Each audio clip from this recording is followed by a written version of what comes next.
Being self-centered is not the way to live. The answer is to try to help others. It's an incredible feeling.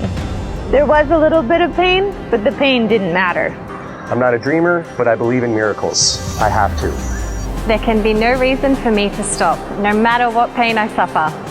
It's one thing to run across Canada, but now people are going to really know what cancer is.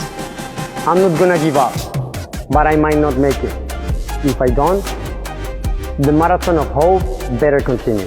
Terry's stories really impressed me as an 18-year-old when he gets diagnosed with cancer, and then 3 years later starting his run across Canada. Not only did he run a marathon every day, he did it on one leg. One leg with prosthetics back in the day that was really makeshift. If you watch him run, every step causes him pain, but he kept on going all the way through just to raise more money and get people behind this great cause.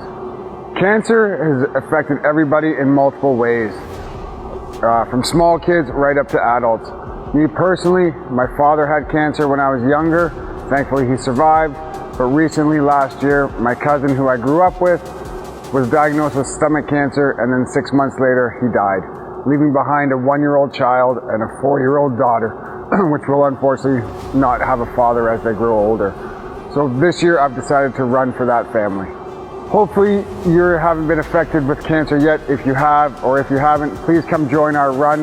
You can walk, run, jog the 5 kilometers, but come together for this great cause and let's eliminate cancer together.